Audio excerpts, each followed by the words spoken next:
The last video I made was way too long. Okay, so I have to do this rant all over again. This is great. Okay.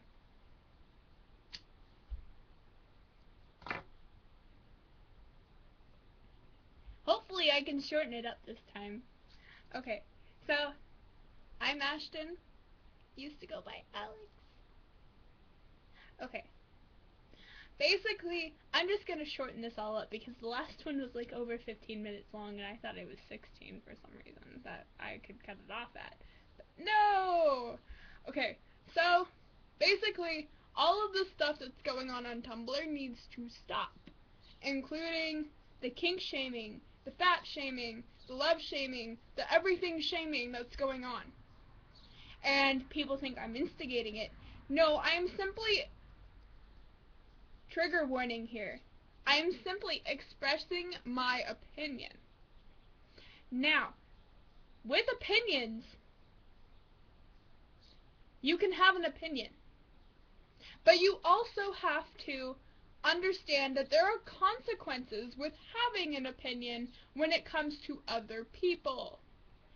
A lot of people don't understand this. You can be offended by someone's opinion. Yeah. So, when it comes to kink shaming, there's a lot of people that I see that are like, ew, you like this? That's gross. This is so disgusting. That's inappropriate. That's not needed. You can ask someone to stop. The other day, we were talking about daddy kinks in a Skype chat, and it went a little too far. We were all joking about it, and then someone got offended because they actually like it. Personally, I'm okay with it. I can't say I like it because I've never actually gotten someone to call me daddy or called someone daddy, so I don't know how to feel about it. That's okay. But when they asked us to stop, we stopped because it's respectful. If you like it or you don't like it, you stop. Because someone can get offended. And easily, nowadays, people can get offended over frickin' color of the cheese. Honestly. That's the society we're living in. And whether or not that's our fault as a generation, or if it's previous generations or next generations, it doesn't really matter. But what does matter is trying to be respectful of everyone. While we can't do that, we can try our best. I like asphyxiation. Some people don't.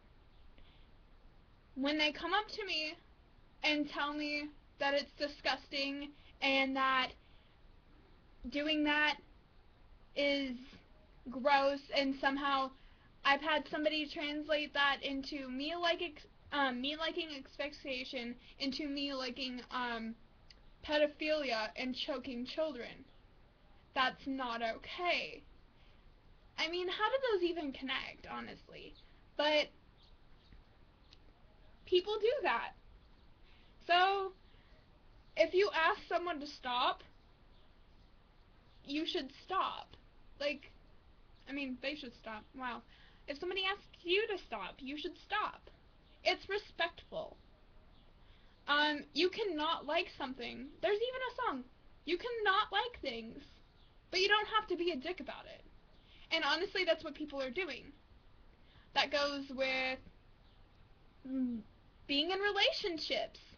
I've had several people today come and attack me for attacking Rissa because she attacked me, basically, saying, ew, and while she did say that it was none of her business, later on she started attacking me and Jaden again. While Jaden was in the chat, I added him in later on when I thought she had left, because I'm in a group with my friends, and she happened to be in it. And she kept on going, and it wasn't respectful. That's why I got mad. I mean, I asked her to stop before it got out of hand, and she didn't. She kept saying, well, then don't come in here. Honestly, I can go anywhere I want. People can go wherever they want. You should be respectful no matter where you are. If you're online, if you're in real life, if you're in a chat, or whatever, if you're on Tumblr. It doesn't matter. You should be respectful to people. I mean, didn't your mom teach you how to do that? But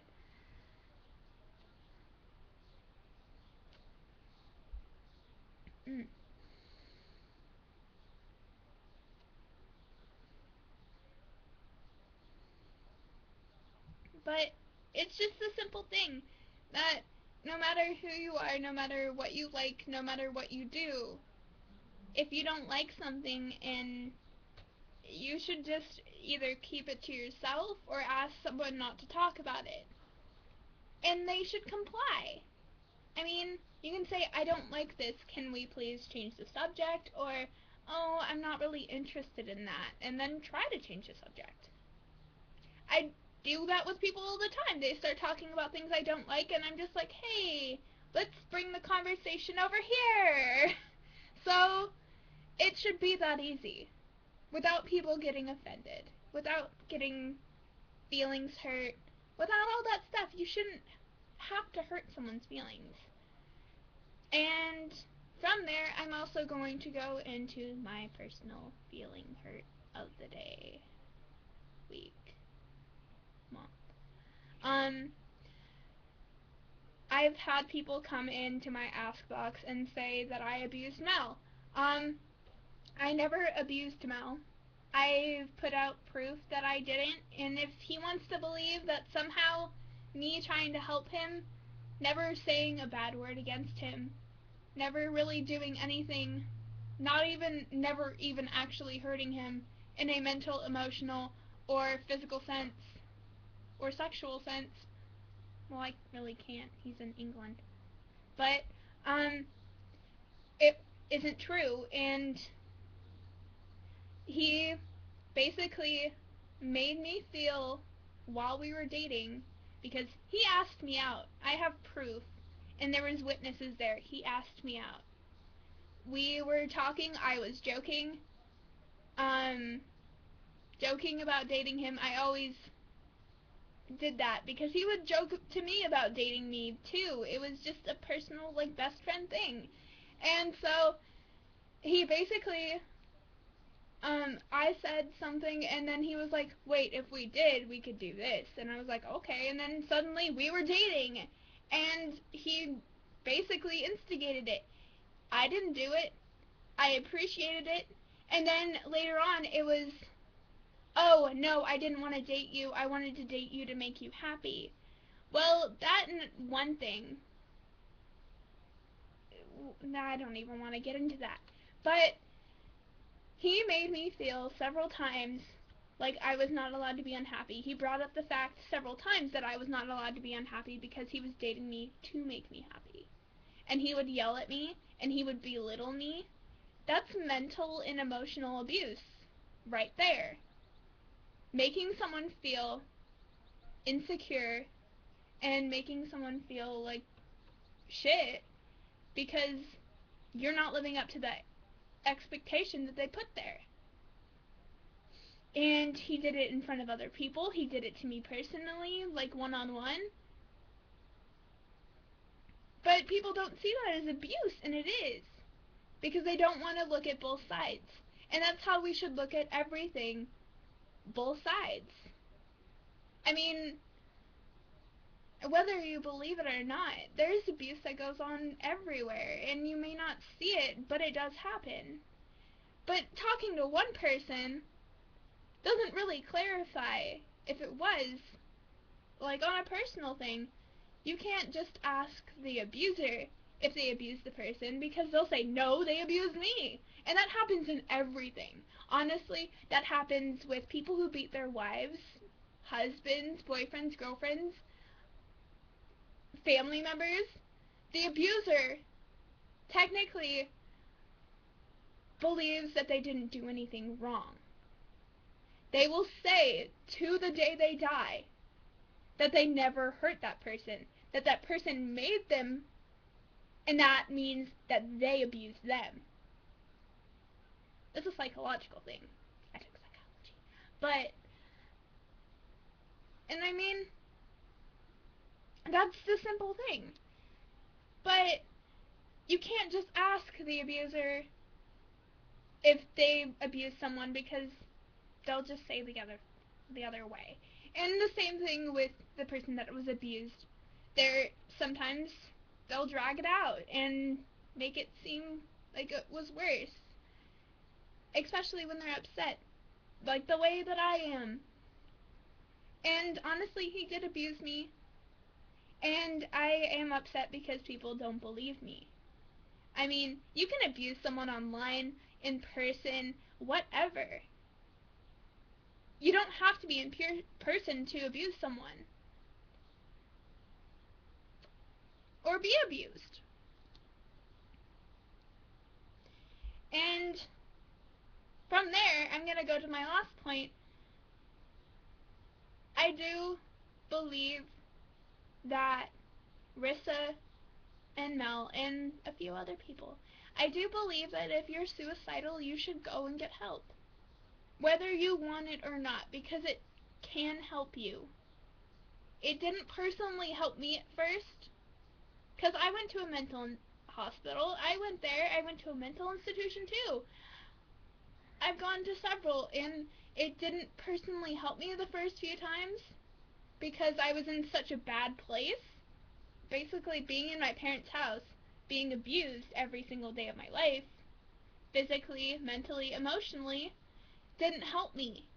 When I would come back, it was just all over again, and I had to go back. I have schizophrenia. I have depression. Well, technically, I have a disorder called schizoaffective disorder, which is schizophrenia and bipolar disorder. They just group those together. And so, I mean, it didn't help me. I had to get on medication, and I would come home, and I wouldn't take it because I was so upset. But I do think that I think Mel needs to get out of that house if he's really being abused. I'm not saying that he isn't, but if he is, he really does need to get out of that house. Maybe not now, maybe he can't, and it seems like he can't, but when he does, he needs to go and get medication. He needs to go get the help that he needs. And so does Rissa. Rissa's at an age where she can go, but she won't. Because, honestly, I do think that she likes the attention. Whether or not she actually does, I think it's my opinion. Go ahead and attack me. But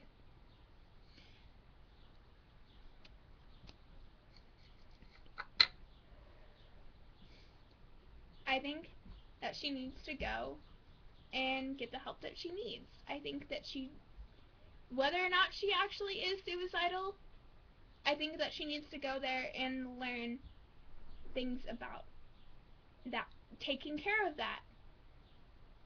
Because going out and saying, oh, I'm going to cut myself over everything is not okay. That actually triggers other people. Especially talking about it every single day and basically bringing it up over everything. So I'm actually going to hit the freaking time limit again. Fuck. But I think she needs to go get help. I think she needs to get medication to help her. And I think that maybe everything would be better if we all just left each other alone. But it doesn't seem like that's going to happen. Because one of us always instigates. And I'm not going to say that I don't, because I actually have. She or Mel will say something that instigates me to go and attack. Or post something. Or put my opinion out there like, oh, what the fuck? But I'm human. We all make mistakes. Mel puts stuff out there. Rissa puts stuff out there. I put stuff out there. But the thing is, it just needs to stop. Will it? I have no idea. But I'm gonna reach the freaking time limit again. So I'm gonna go. And I love you all.